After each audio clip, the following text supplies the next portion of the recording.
Well, welcome everyone. Bonjour, good morning, good afternoon, wherever you are. And thank you for joining this webinar, which has been arranged by two teams from the London School of Hygiene and Tropical Medicine, the UK Public Health Rapid Support Team and the Vaccine Centre, and it's kindly hosted by the Global Health Network platform. And it's wonderful to see so many people joining us this afternoon. Today's webinar will focus on the real-life experiences with the COVID vaccine rollout, and there will be an opportunity for sharing lessons learned also amongst those who are listening today. And I'm so happy to welcome our speakers based in London and Nigeria. We would like to have this as an opportunity also for sharing experience and reflections between each other. And so we encourage you to join in during discussions and speak freely and respectfully. Now, I've managed to welcome you without introducing myself. I'm Professor Beate Kampmann. I'm the director of the Vaccine Centre at the London School of Hygiene and Tropical Medicine. And you can see that our agenda is quite packed. We have, 3 talks of about 10 minutes each. We will take questions in the question session in the panel discussion at the end, rather than having questions individually after each talk to give everybody enough time to present their work. If you have questions for a particular speaker, just put for this person in particular, and otherwise if it's for the panel, then I try and orchestrate that we have a good discussion between all the speakers that are with us today. I can see that people are also introducing themselves on the chat, and that's really nice. It's always lovely to know who's in the room, even if it's still a virtual room. So without further ado, I would like to introduce Julie Collins, who is our first speaker and a field epidemiologist and a research fellow at the UK Public Health Rapid Support Team. She will be speaking about the findings of her research conducted on previous vaccination campaigns in the context of epidemics, such as meningitis A, yellow fever, and Ebola. And Julie's results will then lay the foundations for us to reflect on the findings and the learnings. And we will put this into the context of the COVID vaccine rollout with the following speakers who have joined us from the Africa CDC and the Nigerian experience. And I will introduce my colleagues as we go along. So Julie, if you would like to share your screen, then we can start off with your presentation, please. Thanks so much, Beate. I'll just share now.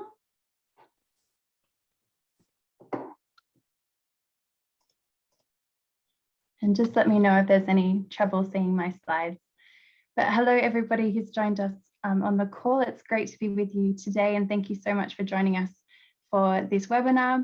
My name is Julie. As Beate said, I'm an epidemiologist and research fellow with the UK Public Health Rapid Support Team, and really excited to be with you today to share some results from recent research that we've been doing in collaboration with the Exemplars and Global Health team at Gates Ventures.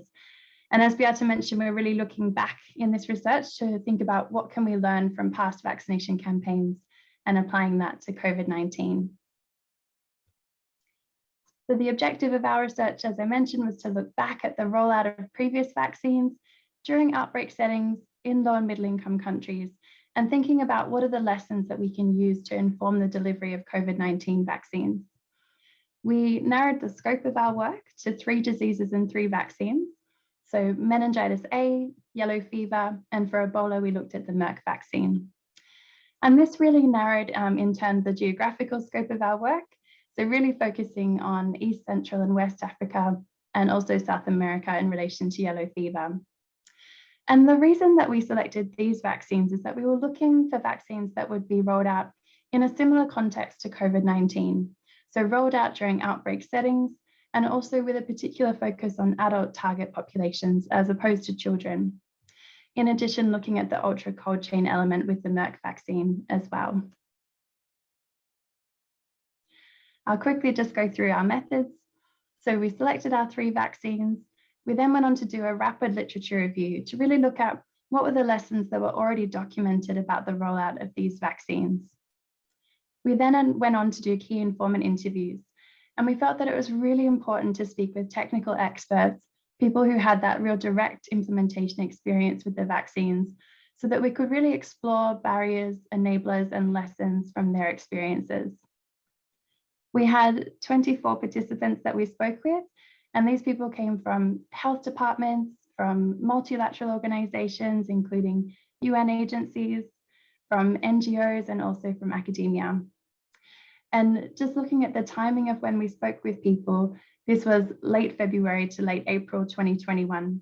And so where people had started receiving COVID-19 vaccines in country, and they were part of that early rollout, we also asked them to reflect on those early learnings from the COVID-19 rollout as well. We then went on to synthesize our findings from both the literature review and the key informant interviews, and we developed a set of recommendations, which is what I'll be presenting today. And just because we don't have a lot of time in this presentation, I'm just presenting a snapshot of our recommendations, and I'm focusing mostly around vaccination teams today. So the first recommendation that came out of our results was to prioritize operational funds to support community engagement and social mobilization well in advance of vaccination activities. And time was really important when we spoke with people. Time needed to go and engage with communities and do social mobilization prior to commencing vaccination. And whilst those timeframes might vary, some of the participants really talked about sort of 1 to 2 months was needed before commencing vaccination to really ensure that that engagement was occurring with communities. When we spoke about adult populations, this became even more important. It seemed really important that there was time to engage with adults, to discuss with them, and really convince them of the benefits of vaccination. And you can see the quote in green here says, "Often adults don't think there's anything wrong with them. They even feel themselves that it's a waste of time vaccinating them." So you have to define the disease more vigorously than you do for children. And just recalling some examples that participants shared with us, in particular thinking about older adults, and really having to sit with them and convince them that it was still really important to be vaccinating them, even in their later stage of life, and having to really tell them about how valuable they still were to society, to their communities, and how by vaccinating themselves, they were also protecting their communities. So can't underscore enough just the importance of really sitting and discussing and having that time to engage with different adult groups. One of the other things that came up in relation to COVID-19 was that there seemed to be a real gap in operational funding for pre-campaign activities like community engagement and social mobilization. And participants were quite concerned about vaccine uptake without these pre-campaign activities. And you can see the quote in grey here says, "As long as the funds for operations are available, then it will be much easier for us to roll out any vaccine activity. Fine, you're giving us the COVID-19 vaccine free of charge, but you should also factor in the operational costs." These next two recommendations I've put together as they're quite related and all around recruiting of vaccination teams. So the first is to engage local trusted health workers to support vaccination activities. And the second is to develop rapid processes to recruit and manage an expanded vaccination workforce for the response. So when thinking about the need for that pre-campaign engagement with communities, this also came up that it needs to be continuous engagement with communities throughout the vaccination campaign. It's really important that vaccination teams are going back to communities and really engaging them throughout the vaccination campaign to understand if there are concerns that are arising about the vaccine and the rollout. So local health workers can really help to maintain that connection between communities and the vaccination campaign, and they can be feeding information back and forth between the two. Local health workers were really preferred over bringing in staff from other regions when we spoke with participants. And you can see the quote in green down the bottom says, "If we need healthcare people, we try to take the village nurses themselves. We train them in the activity and they go to meet the community." So training the local community is very good, not finding the people in the capital and sending them to the village. And there was a lot of discussion about the benefits of having local health workers. So the fact that they had established links to the community, they could speak the local language, and they also often had existing trust and rapport that could be leveraged to really support the vaccine uptake. However, some of the challenges that were talked about in terms of bringing on board new staff during vaccination campaigns was just that there were delays in recruiting and paying or reimbursing staff. And what was talked about was there seemed to be no sort of emergency mode. So processes were taking just as long as they would have outside of the emergency response. and it was really difficult to get people on board quickly. The next recommendation from our results is around training and the need to evaluate and refine training strategies to ensure that vaccination teams are well equipped. So the type of training that was talked about a lot was the cascade or training of trainers model, where information is passed down through different training iterations from the national level down to the very front line.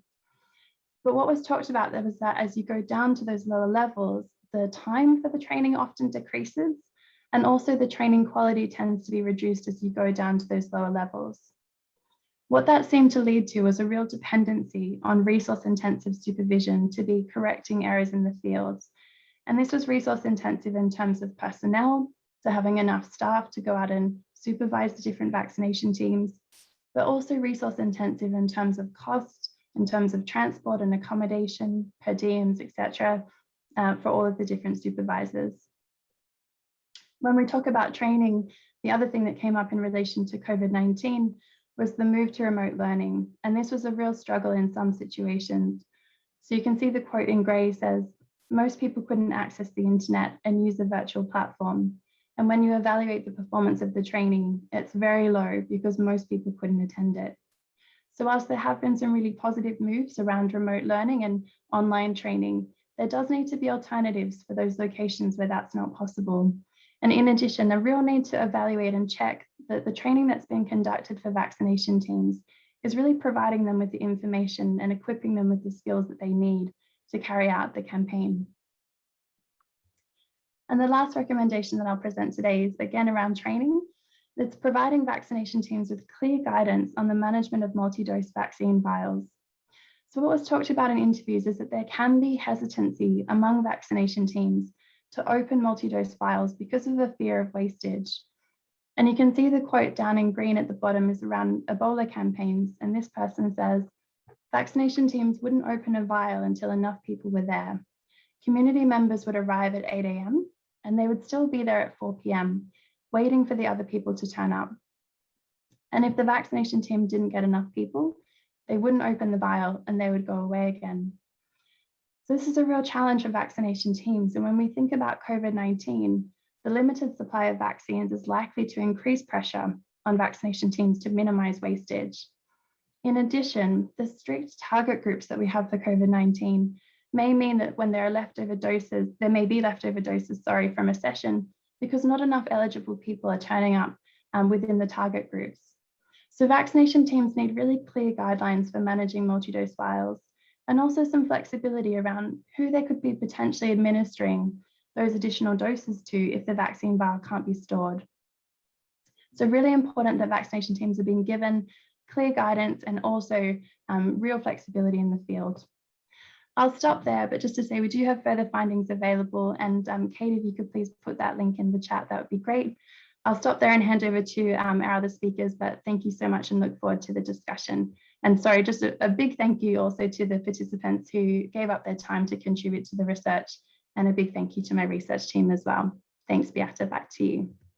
Thank you very much, Julie. And having assisted a little bit with the vaccine rollout for COVID in the Gambia, a lot of what you've mentioned already really resonates with me, and I'm sure it resonates with the audience and our next speaker. So it gives me great pleasure to introduce Dr. Mohammed Abdulaziz, who is the head of the Division of Disease Control and Prevention of Africa CDC.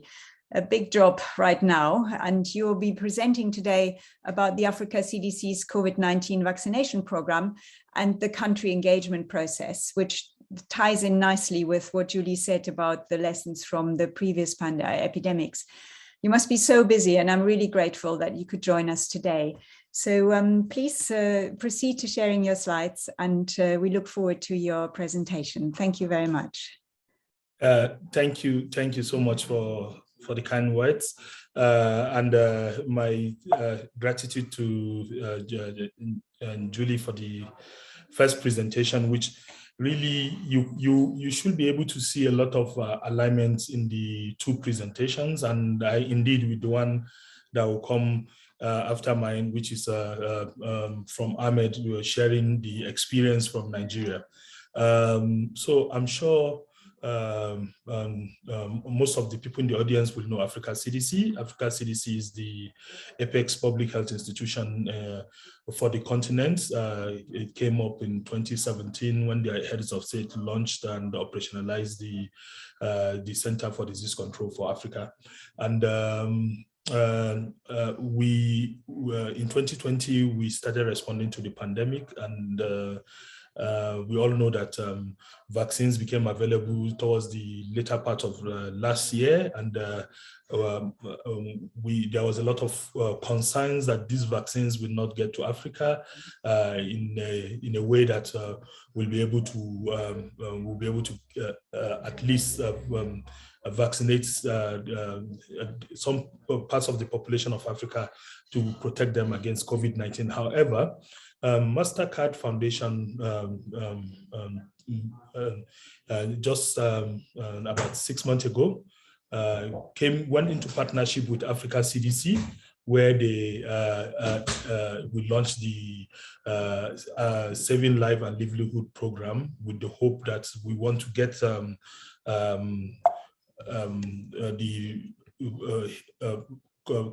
coverage of vaccination for the continent to 60%, and the partnership is worth about 1.3 billion USD, and it's in conjunction, like I said earlier, with the MasterCard Foundation.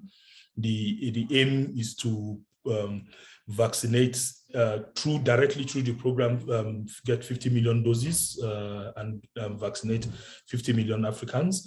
But we are going to own all the vaccines on the continent, which comes from different sources. We have the COVAX facility, we have the AVAT, we have the donations coming from the EU, coming from the US government, and other bilateral and multilateral partners. So using all of these vaccines for COVID-19, we hope to get the African population herd immunity to 60% by the end of 2022. So that is the stated objective of this partnership we're having with MasterCard Foundation. So, like I said, it's a joint initiative between Africa CDC and MasterCard, and we have 4 pillars, main pillars. The first one is to purchase vaccines directly from the manufacturers, while the second pillar is to support deployment of these COVID-19 vaccine doses. So the first one we purchase from the manufacturers to the central medical stores of the country, while this pillar 2 will support the deployment from the central medical stores of the country to the vaccination site, which is the COVID-19 vaccination centers.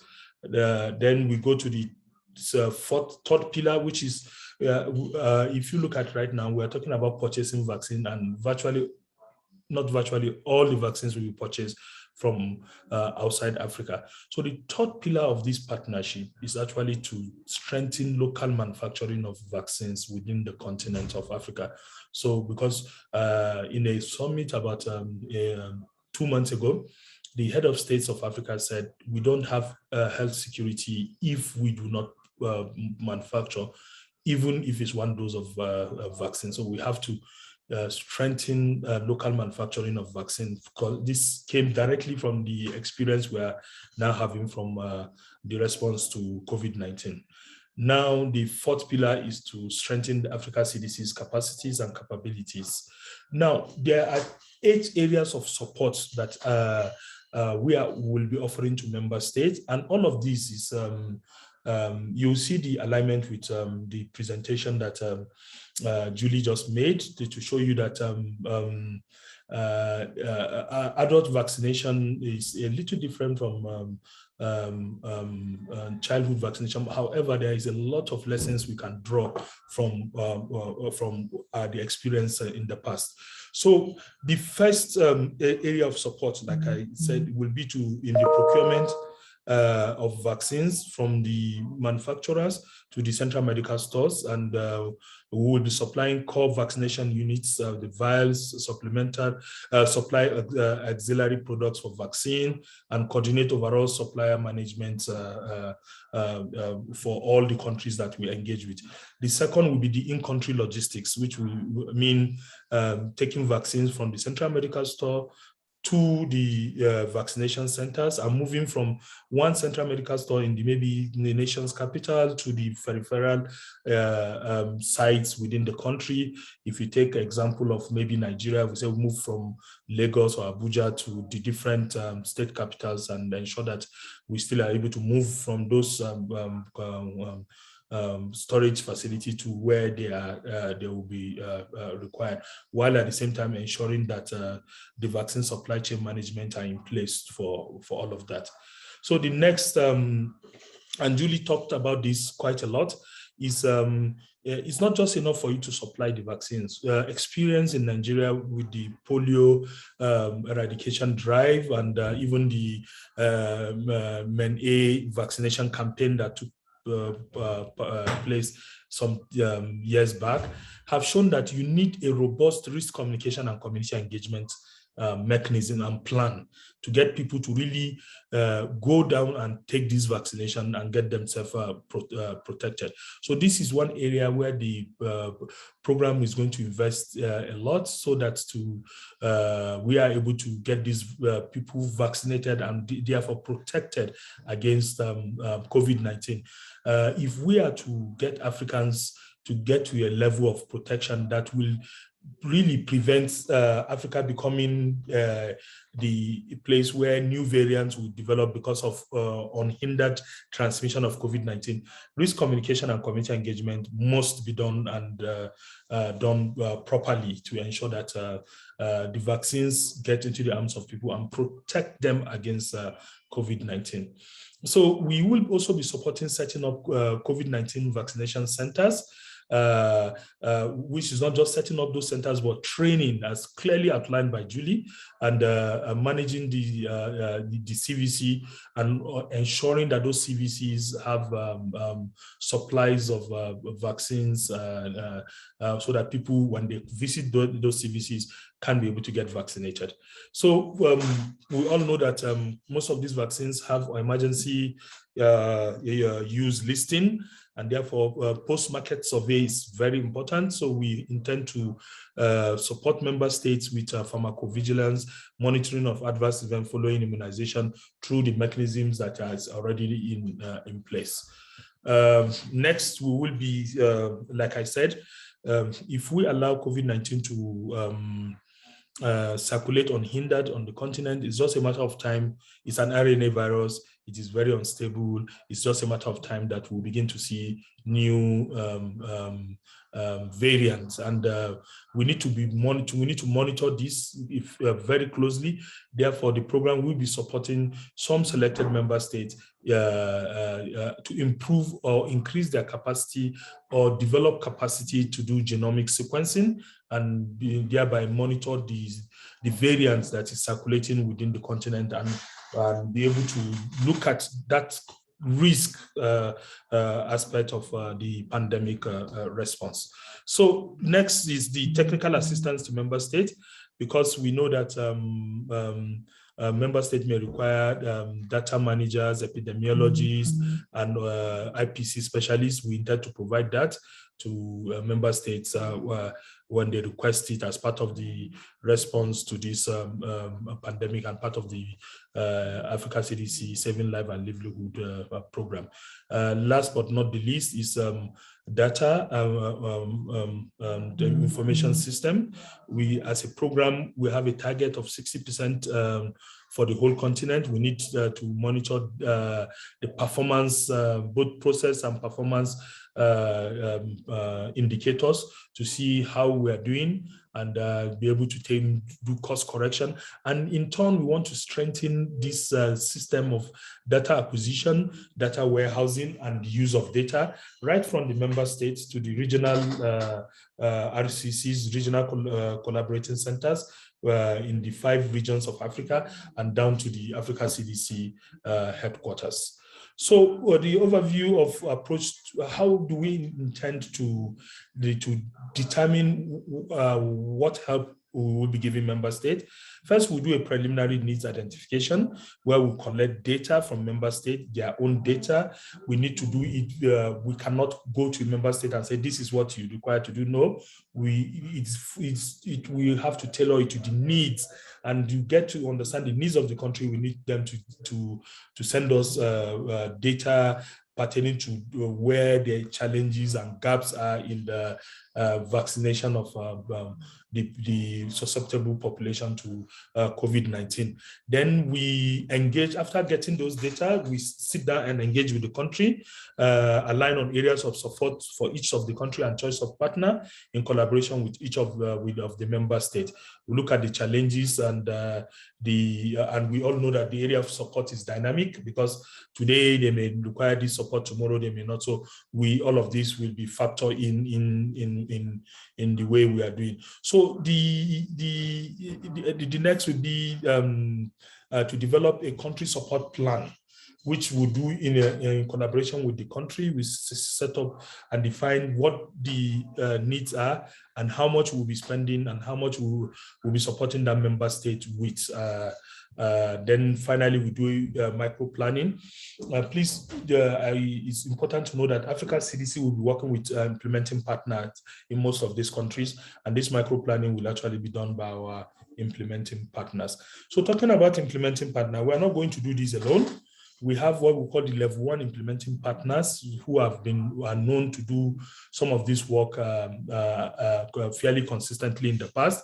So for procurement of vaccines and transporting to member states, UNICEF is our level 1 partner who will be doing that. We don't need to even do pre-qualification. UNICEF was chosen based on recognition.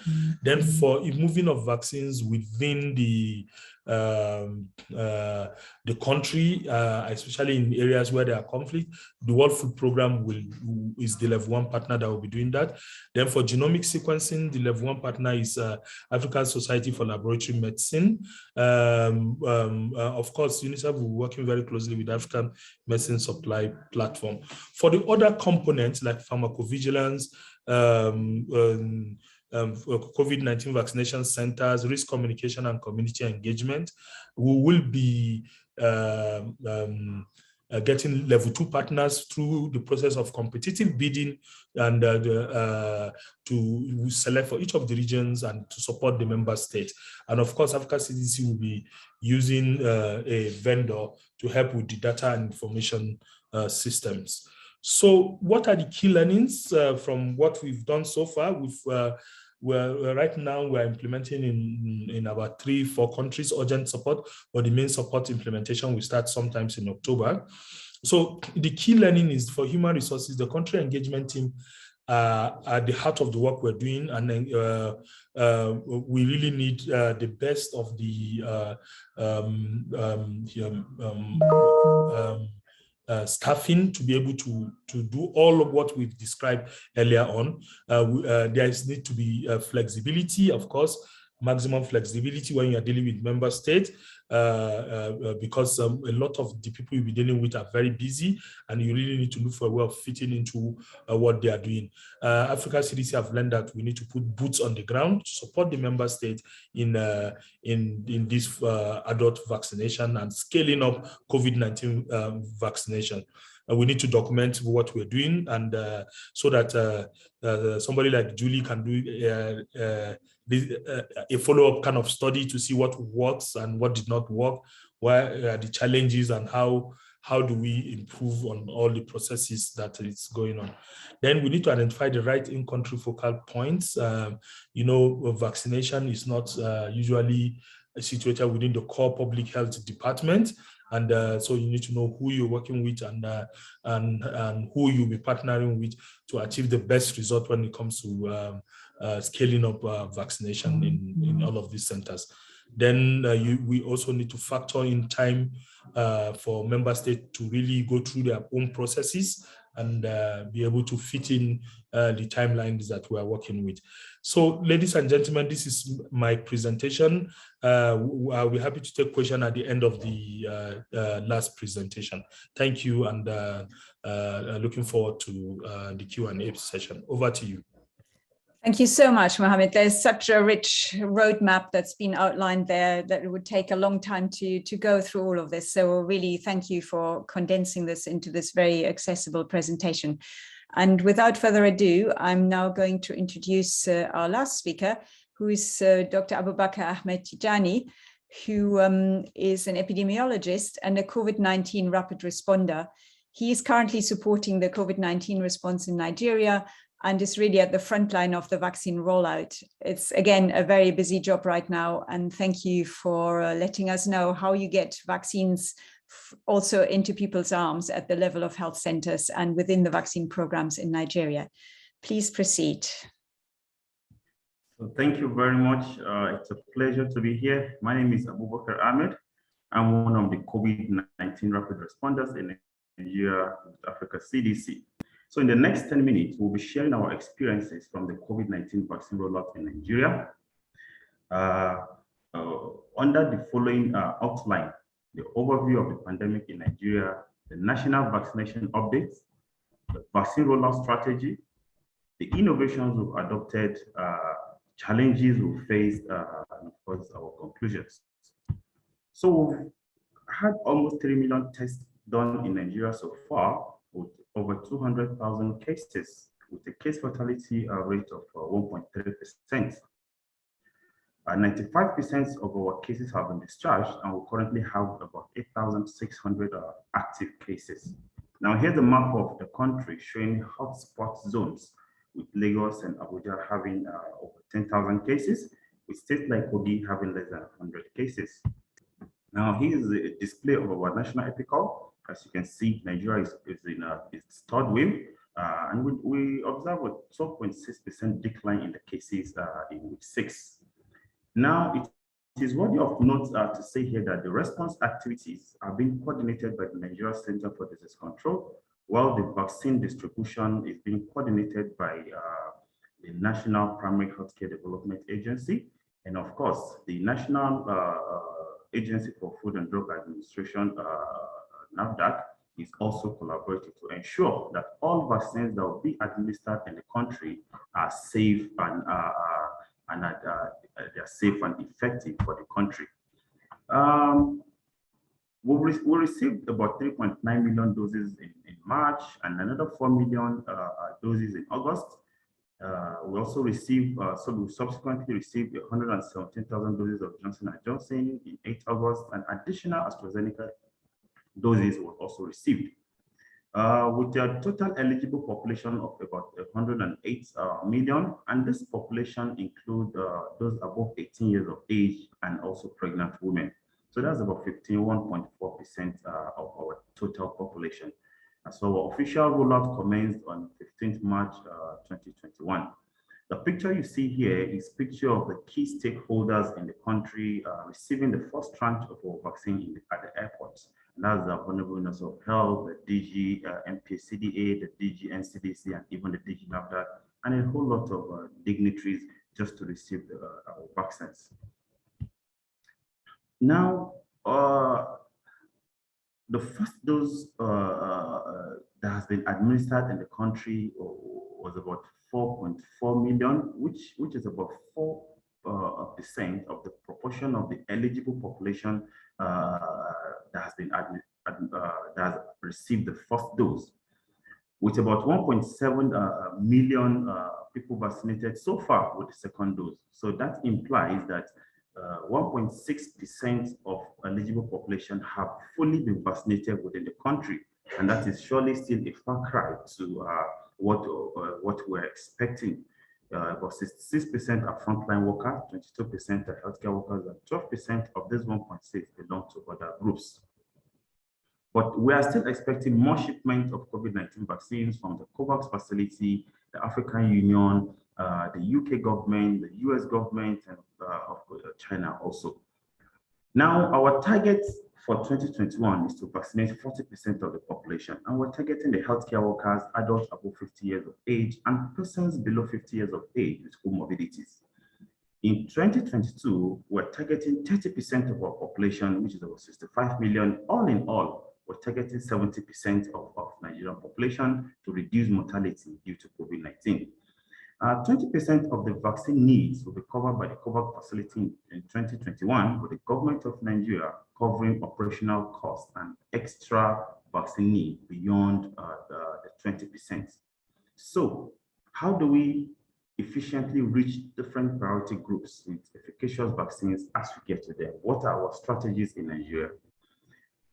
The first strategy, one of the strategies is the TEACH strategy, which we employed in Nigeria. And this strategy is a strategy from the National Primary Healthcare Development Agency. And this relied on leveraging on existing structures on ground. As you all know, Nigeria has just been declared wild polio free. So we still have active structures on ground. So it was leveraged upon so that we can reach the maximum audience using strategies of the traditional micro planning, which entails the fixed poles, the temporary fixed poles, the mobile teams. We also have the electronic self-registration, which deploy the URL to capture healthcare workers and the general population data within a specific period. And this helps to reduce overcrowding, because you will be registered and given a specific date to go receive your vaccine. So this helps to reduce overcrowding and also help us manage the data.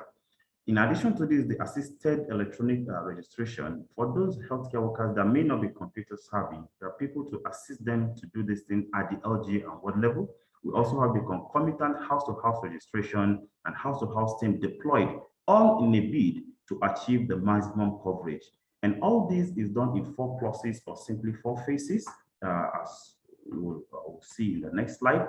So in these four pulses, the aim is to divide the vaccination rollout into 4 phases or 4 pulses, with the priority group 1 being the front healthcare worker. We're targeting about 2.8 million eligible persons.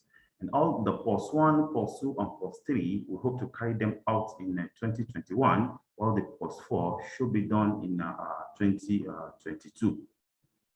The pulse 2 are people above 50 to 60 years of age, and we're hoping to target about 16.7 million of the population. Another strategy that was used in the country by the MPHRST is what we call the Integrated Primary Health Care Service Integrated with COVID-19 vaccination, or simply the whole of family approach. This strategy direction for COVID-19 vaccine delivery for phase 2 COVID-19 in Nigeria. The objective is simply to provide families with an all-encompassing healthcare package alongside COVID-19 vaccination at vaccination sites. So other services like health stock, letting them know our vaccine is safe, it's effective, and it's free, blood pressure and diabetes screening, routine immunization, acute malnutrition screening, malaria treatment, and several other health services will also be administered in addition to administration of COVID-19 vaccine.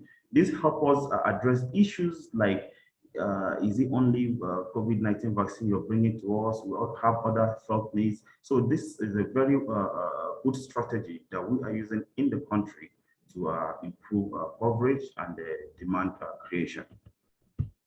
Another strategy is the use of the EMID data system, which is the electronic management of immunization data. It serves as it is a repository for registration, vaccination, follow-up, and logistic data for COVID-19 vaccine, and it is domiciled in the MPHRST and linked to the DHIS2 system. The EMID registration can be done via mobile apps. You can also use the EMID mobile app by health workers for those doing assisted registration. And registration on this EMID database is usually acknowledged by an SMS email. So this is what we meant by the other teach, the E aspect of the teach strategy. So this helps us to have the specific number of people we want at each vaccination site to avoid overcrowding and worsening our COVID-19 situation.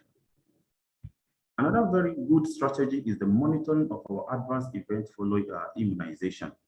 The AFIs are to be reported as soon as they occur, and if serious, investigated within 24 hours. The AFI can be reported via manual completion and submission of report forms and the electronic completion and sending of using the Med Safety app.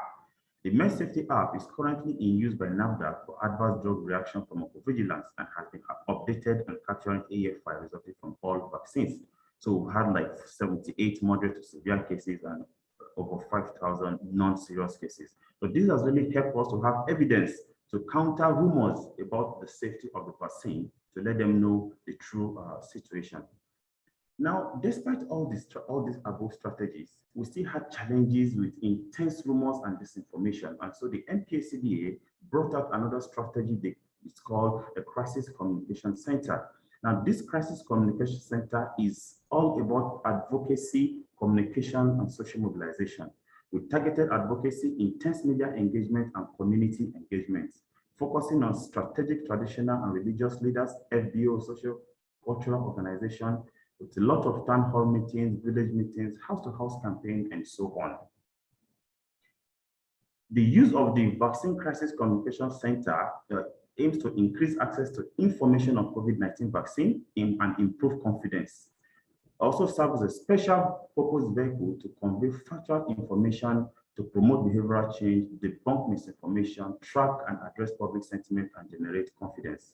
And this Crisis Communication Center has social listening framework as one of its key strategies to generate evidence in the social media. It's also using the existing community structure for intense community engagement and intense media engagement and targeted community engagement and cross-cutting advocacy. Infographics were also used for the benefit of COVID-19 vaccination and to help disseminate more information. Other strategies include distribution of IEC materials to all states in various languages and even minority groups. Another good strategy was key quotes from town hall meetings, where key stakeholders' speeches are amplified to reach wider audience, to let them know their leaders are also encouraging them. We also have pictures of vaccination of top-level government officials, the president, the vice president, for people to know if our leaders can get vaccinated, then we should all get vaccinated. We also had customized IEC materials for people of faith, because we had challenges with conspiracy theories from some religious body, and this was done to address such issues. We also had frequently asked questions in various languages distributed massively, which has also really helped us to increase demand creation. But all this is not without any challenges. And part of our challenges included widespread rumor and misinformation, which contributed to vaccine hesitancy, low risk perception of COVID-19 vaccine among the populace, lack of local vaccine manufacturing capacity, irregular vaccine supply, and inadequate counterpart funding from a subnational level. Suboptimal participation of MDAs in ACMC activities, inadequate logistic due to competing activities, transport and storage challenges for UCC vaccines or troponin vaccines, and increasing security challenges in the Northwest. In conclusion, there's need to strengthen existing advocacy, communication, and social mobilization activities at all levels. There's need for advocacy for increased complementary funding from state and private sector partnership. There's need to foster local vaccine manufacturing capacity and development of vaccine clinical trial sites. I'd like to end this presentation by saying, equitable access to COVID-19 vaccine is the single most pressing challenge of our time right now. And it's important to say, nobody wins this race until everyone wins. And no one is safe until everyone is safe. I'd like to acknowledge the NPHCDA, the NAFDAC, the NCDC, Africa CDC, WHO, and all partners that have supported this program, and also Ms. Chioma Cindy, who did the slide together. Thank you very much for listening. We'll be taking questions at the end. Thank you very much, Ahmed, and again, a very rich presentation, which gives a lot of food for thought from the local level. I can see one question there already saying, what are you finding as the primary challenge to increase vaccine coverage in Nigeria and other countries? So there are so many areas that we could talk about. I can see quite a few open questions from you. So maybe this is an interesting one to start with. So if you had to name one thing that you think is the most important challenge right now, and where you would have to put the most of your money to make it happen, because there's so many things that need to be done, what would it be? Okay, so thank you very much for this question, and it's a very technical one, because when you're having challenges like insecurity, having challenges of intense rumors spreading and misinformation and this information, it's hard to pick one. But if I'm going to pick one as it is right now, it is intense support for advocacy, communication, and social mobilization from the top to from the top level, the federal government, the national, the states, the local government, and the world. If there's enough support for targeted advocacy at the grassroots level, and there's evidence of behavioral change, then I think we can increase our uptake, increase demand creation, and of course achieve our herd immunity as we want, despite other challenges. So I think that will be my own answer to that. Thank you very much. And Dr. Mohammed, what would be your main challenge? My apologies, I did not get the STEM question because... Okay, sorry. Yes, this is a very generic question. If you had to, out of the whole roadmap of challenges and initiatives you have set out, if you had a certain amount of money to spend, what would be the challenge that you would spend it on? Really, it's risk communication and community engagement, because we've seen that bring all the vaccines in the world, keep it in, give it to the countries. It will not solve unless people take that conscious decision to go to the vaccination centers and take that vaccine. It will all be a wasted effort. And convincing people to take the vaccines requires continuous engagement. You don't just by one message get somebody to change his mind about vaccination. It has to go through the theory of change cycle, where you go from pre-contemplation to I'm not even going to take this vaccine, to contemplation. Oh, is the risk, what's the benefit I'm going to, maybe should I give it a try, then to ready for action?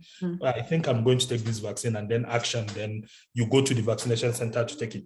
All of this requires time. It requires continuous engagement with the community. And like Julie said, it requires using the right set of people to get this message clearly. Sure. In Africa CDC, we're recognizing that community health workers are among the best set of people that can do this. Thank you, and over to you. Yeah, I think, Julie, that resonates with your findings as well. So I'm not going to seek your specific opinion on that. I think if we looked at this from the high-income country setting, most people would have put the vaccine supply as the main challenge. And that is not the challenge that you've identified. So I find that very interesting, because here the talk is all about, there isn't enough vaccine on the ground. And I don't know, there's a lot more promise than has been delivered to the countries. But I think where you are, it looks a little bit different in terms of getting it out. And it's not even the logistics, it's more the perception. I want to pick up on a couple of questions that have been asked around quite practical things. Here's a question from Rahul Arora, who is working as a vaccine medical officer, and the policy being followed in India recommends zero wastage. A single dose of 5 ml is being used to vaccinate up to 11 individuals. How much of wastage can be permitted in this scenario? And you touched on the wastage issue. And are we correct in assuming that the wastage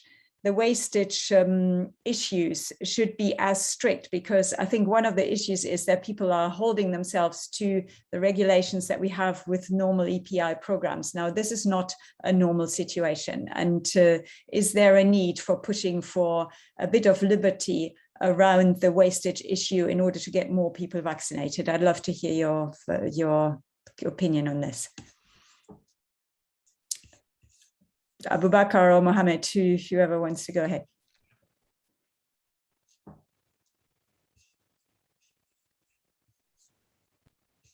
Please unmute yourselves. You want me to address that? Huh? Yeah, please go first, because I was having some internet challenges. I did not get the question clearly. Okay.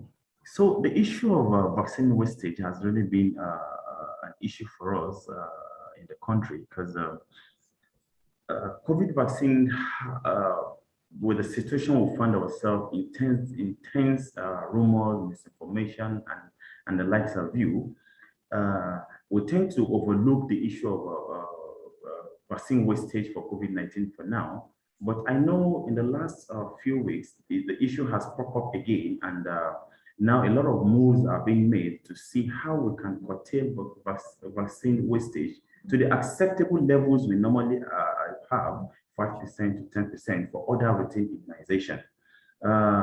It should be challenging, as we're still hoping to even get people interested in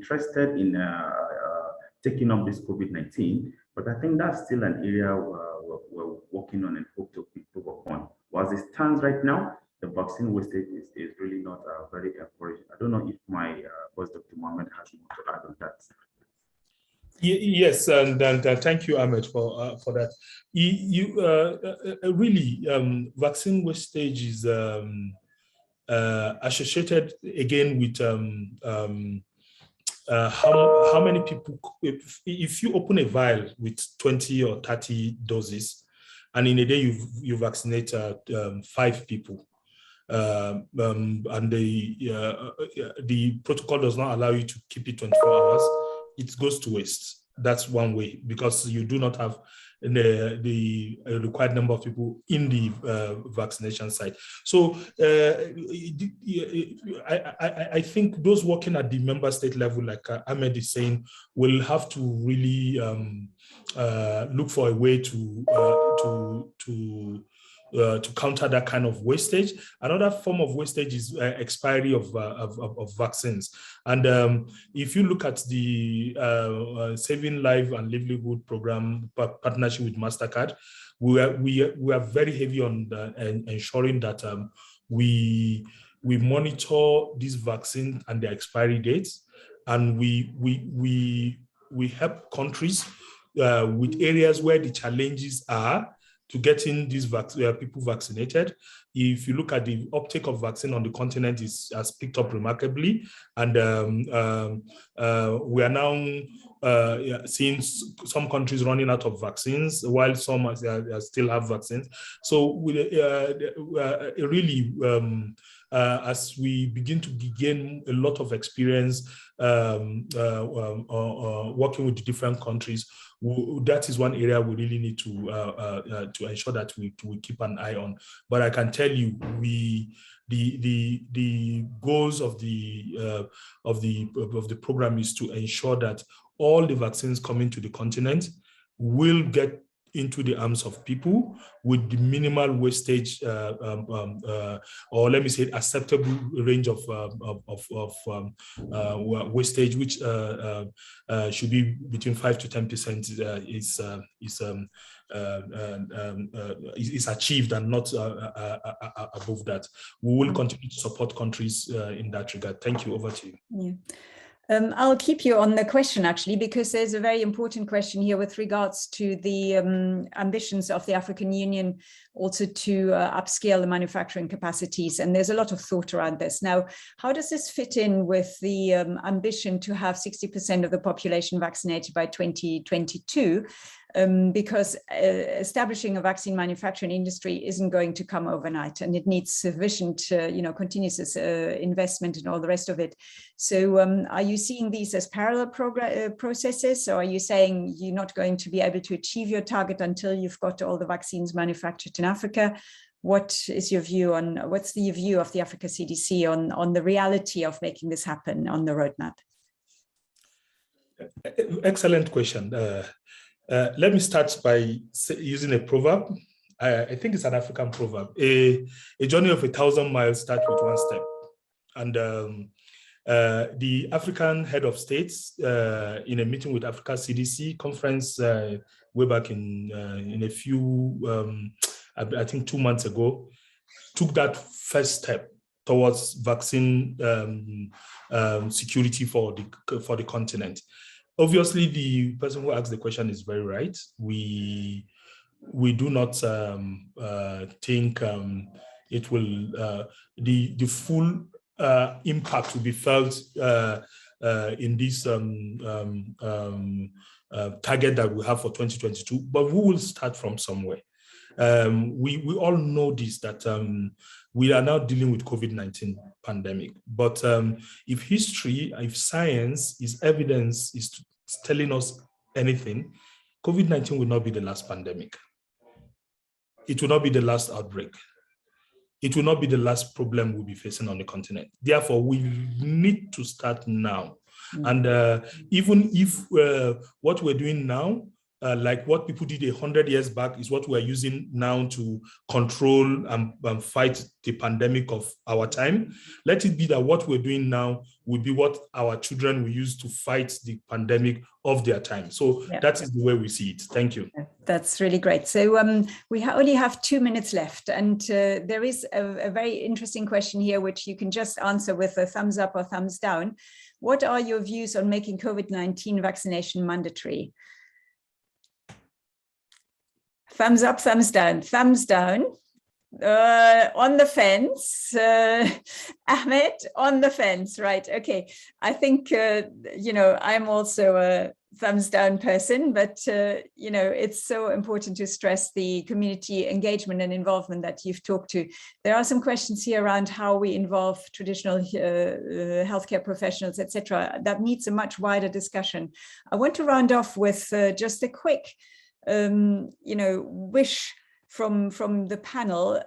You know that Joe Biden is holding an enormous vaccine summit in New York, or in Washington rather, today. I am not entirely sure how Africa is represented at this summit, but if you had to give one message to the summit now, what would you put as your key message of what you think should come out of this summit? If I could have a quick you know, philosophy around that. So maybe we'll start off with Julie. What do you think?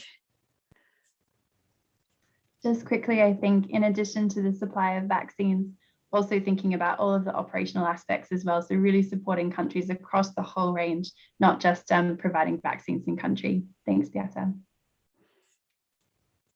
Mohammed.